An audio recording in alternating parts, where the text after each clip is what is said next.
There is so much going on in this tutorial today. I'm so excited. The first thing is I want to show you how to make a really simple, easy peasy Valentine's card, especially if you've left it to the last minute like myself. It's just going to be using a sort of plain card.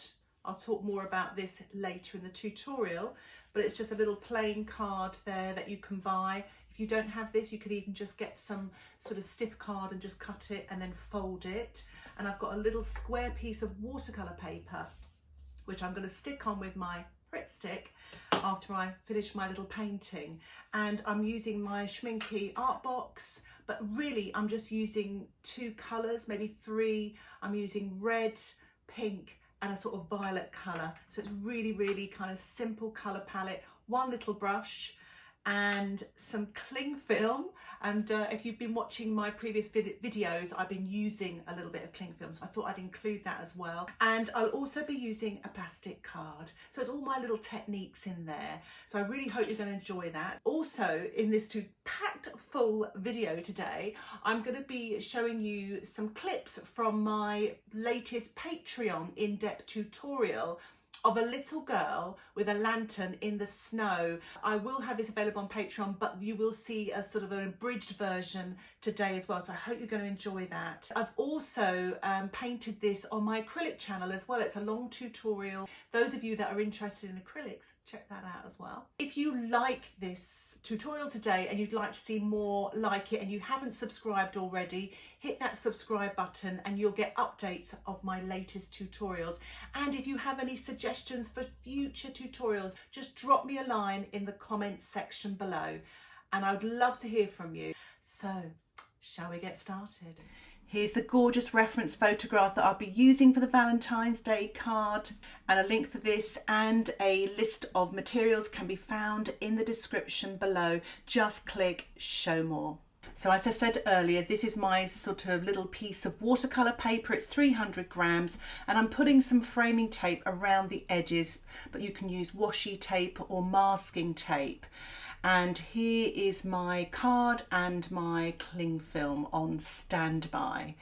So I'm just going to start off with some red. Any red will do. I'm just mixing up a puddle of red using my size 10 brush, painting wet on dry, just in circular expressive motions there to give almost the impression, if you look at the reference photograph, of a rose. You know, it can be very loose, and I'm adding a little bit of pink now to that red, just putting little dabs here and there, wet into wet. And what I would suggest as well is practice this on some rough piece of paper as well and just have some fun painting this sort of close-up of a rose. And I've mixed up pink and red now together to create some creamier, darker colours. Now this is kind of like a very deep violet colour, but if you don't have this colour you can just add some blue to your red to get this colour, and I'm painting it damp into wet so it creates all those dark sort of shadows on the rose there. I've swapped to my size 2 brush to put some more darks in the centre. As you can see there to the right, I've actually got a little practice one I did earlier, so do remember to have a little practice before you do the following cling film technique. It really does pay to do so. And now I'm just using a little bit of the cling film and just placing it on top of this wet paint and just maneuvering a little bit with my fingertips. I'm not trying to do anything special here. It's just going to create some marks, and where it lifts off the paper it creates lighter marks, and where it presses down you get these dark sort of marks. And just let it dry. It's not quite dry, but it's dry enough that it's set. I've peeled it off. It looks just like an abstract at the moment, but I've got my plastic card, and because the paint is damp, I'm just sort of swiping off the paint. Now if the paint runs back, it means it's too wet, and if it doesn't move at all, it means the paint has dried. So you could give it a little spray with a spritzer bottle just to get it wet again, well, not too wet, and you can have another go. This takes a little bit of practice, but what you're doing is you're almost sort of drawing out and sort of scratching out the lighter areas of the rose. It's very effective. And I'm just painting now with my small size 2 round brush some darks just in the center there with that sort of dark violet color. But again, you could use the red mixed with ultramarine. It's really creamy. Even though I'm using pans, I sprayed them 30 minutes beforehand, so you get a lot more sort of creamier mixture. You really can get the paint out of them a lot better. And because these Schmincke paints are really lovely, they're kind of semi-moist, so they give a lot of paint. So they're lovely paints. And there we are. I have finished, or nearly finished. I'm just removing the framing tape. If you're worried about this tearing, give it a little blow dry to soften the glue, and then remove the tape gently to reveal a nice white border, which will be nice for the card. And then I'm again using the size 2 brush with this really sort of dark colour and painting it wet on dry and just giving a little bit more detail to the centre of this rose. Remember, in watercolour painting, less is more. So I'm really trying to discipline myself not to do too much, not to start painting around the edges, just to focus on this centre so it brings the eye in. I've actually blow dried my painting, now it's dry. I put some of the Pritt Stick glue onto the back of this little painting here. I'm just pressing down with the side of my hand, but I've used kitchen towel so I don't get any messy marks from my fingers onto the painting, really pressing hard. And I thought it'd be quite a good idea to actually use the cling film to roll the painting so it really gets that glue to stick to the watercolour painting rather than putting a load of books on top.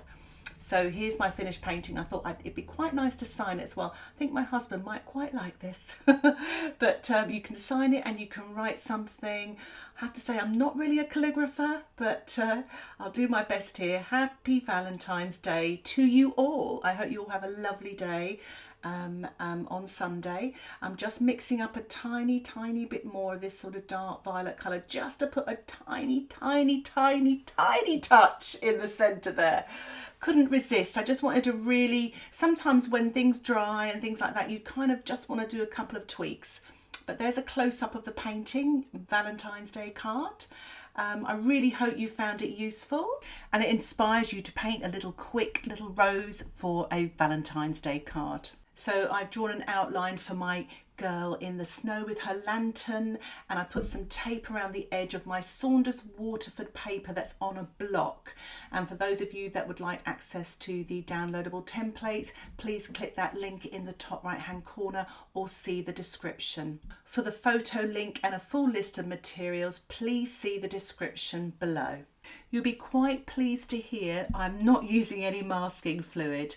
I'm just using some Quinacridone gold and yellow, and I'm painting this background wet in wet using my size 10 brush and the colours from this Schmincke box. And in the description below I will give you colour alternatives if you don't have these.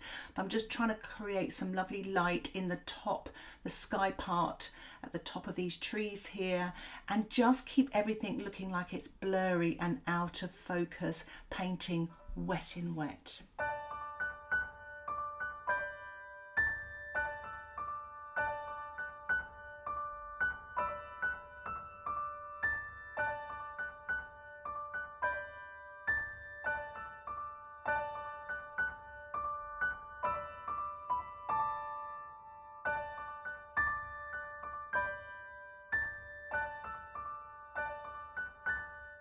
I built up some stronger, darker colours, painting damp into damp now, using my size 6 brush, being very careful not to actually go over the girl's light hair and light coat, especially with these dark colours, damp into damp.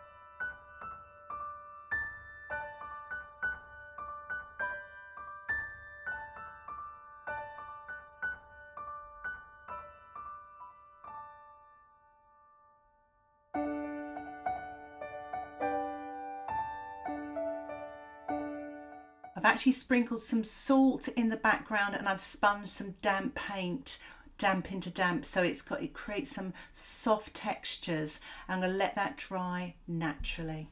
So I'm painting the boots now wet on dry, but sort of just lifting off at the back of the boots where the light hits it. It's a really pretty colour this. I would suggest you could mix up some pink, some raw sienna or quinacridone gold with a touch of blue to get this quite unusual sort of colour, but it's really pretty. And I'm painting this using my size 4 brush. I decided to paint the lantern this colour as well. It's quite a nice bit of colour harmony as well here. Still using the size 4 brush, wet on dry.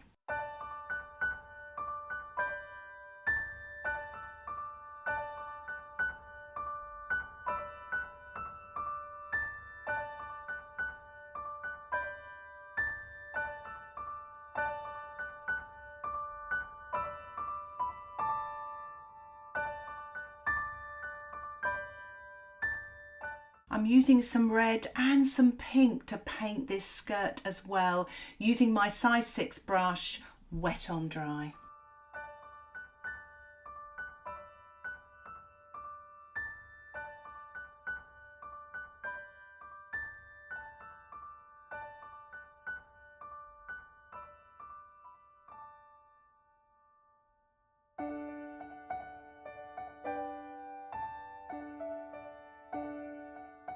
My background has dried and the salt's created a gorgeous effect. I'm just painting the hair now, wet on dry with my size 6 brush, using a mixture of yellow, a little bit of quinacridone gold and some violet, just to get these sort of really neutral sort of darks for the shadow areas in her hair.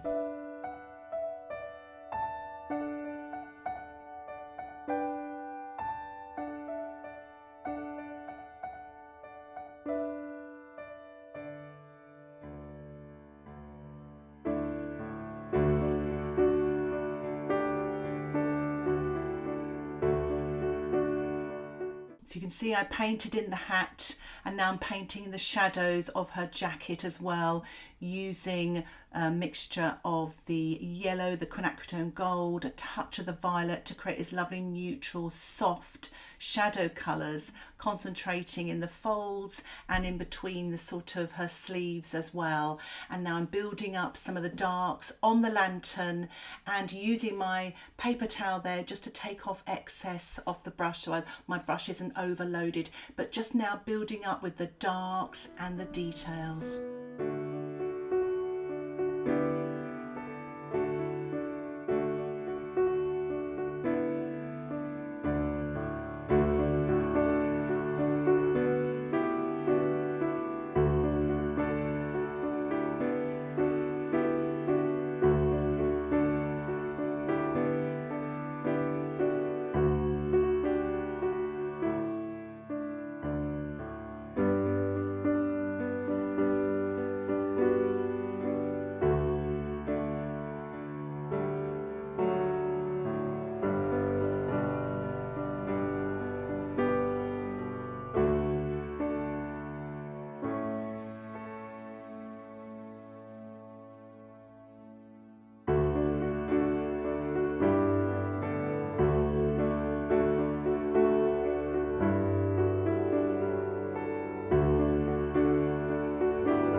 So I'm just finishing off now with some shadow on the snow, just a little bit there, just to kind of making her look sort of a little bit more 3D, really using a sort of blue violet, wet on dry, and then softening with my brush. I've dried my painting now and I'm just spattering with some white gouache. You don't have to do this, you can stay just with the painting without the snow spattered, but you know me, I love to have a spatter. It just stops me painting and it gives it a little bit of sparkle, makes it something special. And here is the finished version. I've removed the framing tape just to reveal a really nice white border, and it gives me the opportunity to assess to see if I need to paint any more on my picture, but I think I'll leave it there for now. Thank you so much for watching this tutorial. I really hope you've enjoyed it and it inspires you to get your watercolors out and start painting. If you have any questions about this tutorial, please put them in the comments section below. I would love to hear from you and I'll try and get back to you as soon as I can. And if you'd like to see more tutorials like this, just hit that subscribe button and you will get updates of my latest videos. And for longer tutorials with lots more tips and techniques and downloadable templates, check out the Patreon membership. You can cancel anytime. Thanks again for watching. Happy painting. Bye for now.